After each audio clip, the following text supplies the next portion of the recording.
Hello, আসসালামু আলাইকুম সুপ্রিয় শিক্ষার্থীরা। তোমরা যারা এইচএসসি পরীক্ষার্থী আছো এবং যাদের সামনে পরীক্ষা, তো তাদের জন্য আজকে রাইট ফর্ম অফ ভার্বের সেকেন্ড ক্লাস নিয়ে আমি উপস্থিত আছি। সরি, এটা থার্ড ক্লাস হবে, থার্ড ক্লাস নিয়ে উপস্থিত আছি। তো এর আগে আমি পার্ট 1 এবং 2 যেটা প্র্যাকটিসিং ক্লাস দিয়েছিলাম, সেখানে তোমরা রাইট ফর্ম অফ ভার্বের বিষয়গুলো দেখেছিলে।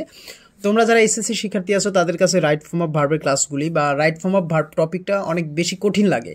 তো যাদের কাছে এই রাইট ফর্ম অফ ভার্বটা কঠিন লাগে তাদের ক্ষেত্রেই আমি এই যে প্র্যাকটিসিং ক্লাস নিয়ে উপস্থিত আছি এবং প্র্যাকটিসিং ক্লাস দিচ্ছি। তো তোমরা এই প্র্যাকটিসিং ক্লাসগুলো যদি করো, আশা করা যায় তোমরা রাইট ফর্ম অফ ভার্বগুলো করতে পারবে। আর যেগুলো প্র্যাকটিসিং ক্লাস, যে টপিকস থেকে বা যে কনটেক্সট থেকে প্র্যাকটিসিং ক্লাসগুলো দেওয়া হচ্ছে, এগুলো তুমি শিওর থাকো 90% বা অন্য অন্য বোর্ডে 100%ও এগুলো আসতে পারে। সো এগুলো খুবই ইম্পর্টেন্ট তোমাদের জন্য, 3 স্টার বলতে পারো। তো এই প্র্যাকটিসিং বা এই কনটেক্সটের রাইট ফর্ম অফ ভার্বগুলো তোমরা অবশ্যই মনোযোগ দিয়ে দেখবে। সো শুরু করি আজকে রাইট ফর্ম অফ ভার্ব যেটা নিয়ে, সেই কনটেক্সটটার নাম হচ্ছে ইডল ব্রেইন বা অলস মস্তিষ্ক। তো এখানে অলস মস্তিষ্ক নিয়ে যে রাইট ফর্ম অফ ভার্বের যে প্যাসেজ বা কনটেক্সটটা দেওয়া আছে, সেটা হচ্ছে, দেখো বলা আছে যে idle brain is Devil's workshop, যে অলস মস্তিষ্ক হচ্ছে শয়তানের কারখানা। তো তারপরে বলছে ইফ উই ওয়েস্ট। তো এখানে একটি বিষয় খেয়াল করো, এখানে বলছে যে ইফ উই ওয়েস্ট, এখানে কিন্তু এটা প্রথম ক্লজটা দেখো, if we waste our time in idleness, যদি আমরা আমাদের সময়কে অলসভাবে অপচয় করি বা শেষ করি, all sorts of evil thoughts will crowd our brain, তাহলে সব ধরনের শয়তানি চিন্তা ভাবনা আমাদের মাথায় জমা হবে। তো এই যে উইল ক্রাউড বলছে, দেখো এই যে উইল ক্রাউড, এটা কিন্তু ফার্স্ট কন্ডিশন। আমরা জানি ফার্স্ট কন্ডিশনে শুধুমাত্র উইল ক্রাউড বুঝতে পারবা, উইল প্লাস V1 ভার্বের বেস ফর্ম বসতে পারে। কিন্তু এখানে দেখো, তাহলে যে ফার্স্ট কন্ডিশনে আমরা জানি ইফ প্লাস প্রথম অর্থাৎ প্রেজেন্ট ইনডিফিনিট টেন্স থাকে, তাহলে এখানে কোনোভাবেই ওয়েস্টটা কি হবে না, চেঞ্জ হবে না। সো এখানে ইফ উই ওয়েস্টের জায়গায় ওয়েস্টই থাকবে, এটা কোনো পরিবর্তন হবে না। অর্থাৎ এখানে রাইট ফর্ম ভার্বটাই হচ্ছে waste. So if we waste our time in idleness, all sorts of evil thoughts will crowd our brain. So তারপরে যেটা বলছে যে ইডল পারসন হু, এখন একটা জিনিস খেয়াল করে যে ইডল পারসনস, যে ইডল পারসনস বলছে যে ইডল পারসনস, তাহলে অলস ব্যক্তিগুলো, এই যে অলস ব্যক্তিগুলো, তাহলে এটা কি থার্ড পারসন কি নাম্বার, প্লুরাল নাম্বার। সো এটা যেহেতু প্লুরাল নাম্বার, তাহলে ভার্বটাও কি হবে, ভার্বটা হবে প্লুরাল। এখন বলছে হু, এই রিলেটিভ প্রোনাউন আছে হু, এই হু এর পূর্বে কি আছে, অ্যান্টিসিডেন্ট আছে প্লুরাল। তো হু এর পূর্বে, রিলেটিভ প্রোনাউনের পূর্বে যদি অ্যান্টিসিডেন্ট প্লুরাল থাকে, তাহলে ভার্বটাও কি হয়, প্লুরাল হয়। সো এখানে যেটা আছে সেটাই হবে, যে ইডল পারসন হু কিল দিয়ার টাইম, যে এখানে কিলটা কিলি থাকবে, কিল দিয়ার টাইম আর বার্ডেনস অন সোসাইটি, যে যারা অলস ব্যক্তি, যারা অলস ব্যক্তি বা ইডল পারসন, তারা সমাজের জন্য বোঝা, অর্থাৎ যারা সময় নষ্ট করে তারা হচ্ছে সমাজের জন্য একটা বোঝা। এখন বলছে দে, সি নাম্বারে দেখো বলছে দে সিট ইডল, বলছে দে সিট ইডল। এখন দেখো দে হচ্ছে থার্ড পারসন প্লুরাল নাম্বার, তাহলে ভার্বটা হবে প্লুরাল, সিটের সিটি থাকবে। আর একটা বিষয় তোমাদের খেয়াল করতে হবে, যে কোনো রাইট ফর্ম অফ ভার্ব করতে গেলে তুমি প্যাসেজটা দেখবা কোন কনটেক্সটে আছে।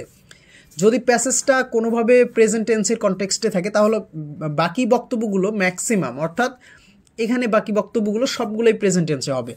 আর যদি কনটেক্সটটা পাস্টের থাকে বা অতীতের থাকে, তাহলে বা বিষয়বস্তুটা যদি অতীতের থাকে, তাহলে সবগুলোই ম্যাক্সিমামগুলোই কী হবে, অতীতের হবে। এখন সেক্ষেত্রে তোমাকে ভয়েস দেখতে হবে, টেন্স দেখতে হবে, অন্যান্য যে বিষয়গুলো আছে এগুলো দেখতে হবে, সাবজেক্ট দেখতে হবে, সাবজেক্ট ভার্ব অ্যাগ্রিমেন্টের বিষয়গুলো খেয়াল রাখতে হবে। এখানে তোমাদের যে আরেকটা যে বিষয় খেয়াল করতে হবে, এটা হচ্ছে কন্ডিশনের বিষয়গুলো খেয়াল করতে হবে। সো এখানে দেখো সাবজেক্ট আছে থার্ড পারসন প্লুরাল নাম্বার, তাহলে সিটের সিটি থাকবে, কারণ ভার্বটা প্লুরাল হবে। তাহলে they sit idle and cherish no high ideal and softy ambition in life, যে যারা অলস ব্যক্তি তারা অলস বসে থাকে এবং তাদের জীবনের কোনো কি থাকে না, গোল থাকে না, অ্যাম্বিশন থাকে না, উদ্দেশ্য থাকে না, হ্যাঁ, অর্থাৎ কোনো উচ্চ আইডিয়াল, উচ্চ আদর্শ তারা লালন করে না। তো তারপরে ডি নাম্বার বলছে দে নট সাপোর্ট দেমসেলভস, তারা কি করে না, তাদের নিজেদের সাপোর্ট করে না বা সমর্থন করে না বা উন্নতি করে না। এখানে নট সাপোর্ট বলছে, তাহলে তোমাদের দেখো নেগেটিভ, আমরা কোনো সেন্টেন্সকে নেগেটিভ করতে গেলে অবশ্যই আমাদের অক্সিলারি ভার্বটা সামনে এনে তারপরে নেগেটিভ করতে হবে। তো এখানে দেখো কোনো অক্সিলারি ভার্ব নাই, নট সাপোর্ট আছে, অর্থাৎ support plus not plus support, অর্থাৎ নট প্লাস ভার্বের বেস ফর্ম দেওয়া আছে, কিন্তু অক্সিলারি ভার্ব নাই। তাহলে যেহেতু প্রেজেন্ট টেন্সের কনটেক্সটে আমরা কথা বলতেছি এবং subject third person plural number, তাহলে আমাদের কি হবে, তাহলে আমাদের ডোন্ট হবে। আর যদি সিঙ্গুলার নাম্বার হতো তাহলে ডাস হতো, তাহলে ডোন্ট হবে। কি হবে, ডোন্ট হবে, যে দে ডোন্ট সাপোর্ট দেমসেলভস। এখন তারপরে এখানে যে বিষয়টা, তারপরে they lead an unhappy life and suffer in the long run. এখন একটা বিষয় খেয়াল করো, তুমি যদি এখানে কোনোভাবে কোনোভাবে এটা প্রেজেন্ট টেন্স রাখো যে they lead an unhappy life and will suffer, তাহলে কি হবে? অথবা এখানে এটা করতে পারতা, দে উইল দিতে পারতা, they will lead an unhappy life and suffer in the long run, ঠিক আছে? এখানে উইল দিলে হয়ে যাবে। অথবা তুমি এটা দিতে পারতা, they lead an unhappy life and suffer in the long run, এটা কোনো চেঞ্জ না করলে হয়ে যেত, ঠিক আছে? তারপরে যে বিষয়টা দেখো, তারপরে there should be time for reading, for office or other work, time for physical exercise, time for recreation and time for players. এখন দিস ইন্ডিকেট আছে, দিসটা হচ্ছে কি ডেমনস্ট্রেটিভ চারটা, দিস, দ্যাট, দিস, দোস।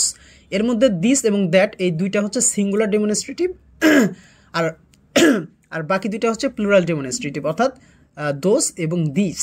তো এখানে এই যে এই দিসটা হচ্ছে সিঙ্গুলার, তো ভার্ব সাবজেক্ট যদি সিঙ্গুলার হয় ভার্বও কি হয়? ভার্বও অবভিয়াসলি সিঙ্গুলার হবে, তাহলে এস বাই এস যুক্ত হবে। তাহলে this indicates that we should do everything at the right moment.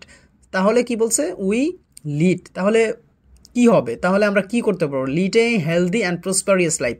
কখন? ওই যে ওইটা করার মাধ্যমে, এই যে যেগুলো প্রপার টাইম ইউজ করার মাধ্যমে। এখন তাহলে ভবিষ্যতে কোনো কিছু করব, ভবিষ্যতে লাইফ লিড করব, প্রসপারিয়াস লাইফ, তাহলে উইল হবে। অথবা করতে পারবো, যদি আমরা বলি যে করতে পারবো, তাহলে ক্যান হবে, ক্যান লিড, উইল লিড অথবা can lead a healthy and prosperous life only when we follow the, এখানে দেখো ফলোই থাকবে, কারণ এটা প্রেজেন্ট টেন্সের কথা বলছে। আর যেহেতু উইটা হচ্ছে ফার্স্ট পারসন প্লুরাল নাম্বার, তাহলে ভার্বটাও কি হবে? প্লুরাল হবে। তো রুটিনের ফলোরই থাকবে, we follow the routine which we. এখন এখানে তুমি দুইভাবে করতে পারো, এখানে তুমি মেক যেটা আছে মেক দিয়ে করতে পারো, যে which we make for our guidance, এটাও করতে পারো। অথবা কি দিতে পারো? Have made for our guidance. তো এই যে রাইট ফর্ম অফ ভার্বের বিষয়গুলো, এখানে তোমাকে রাইট ফর্ম অফ ভার্ব করতে গেলে অনেক কিছুই চিন্তা ভাবনা করতে হবে, অনেক কনটেক্সট বিবেচনা করতে হবে। তোমাকে সাবজেক্ট ভার্ব এগ্রিমেন্ট জানতে হবে, কন্ডিশনাল জানতে হবে, সাবজেক্ট অনুযায়ী ভার্বের যে ব্যাপারগুলো এগুলো জানতে হবে, এবং প্যাসেজটা কোন কনটেক্সটে আছে, সেটা কি প্রেজেন্ট কনটেক্সটে না পাস্ট কনটেক্সটে আছে, সেটাও তোমাকে খেয়াল করতে হবে। তো এভাবে যদি তুমি রাইট ফর্ম অফ ভার্ব করো বা করতে পারো, তাহলে তুমি ফুল মার্ক পাবে আশা করা যায়। তো আজকের ক্লাসটি এই পর্যন্ত থাকবে, পরবর্তী ক্লাস বা পরবর্তী কোনো একটা প্র্যাকটিস নিয়ে আবার উপস্থিত হব। সে পর্যন্ত সবাই ভালো থাকবা। আল্লাহ হাফেজ।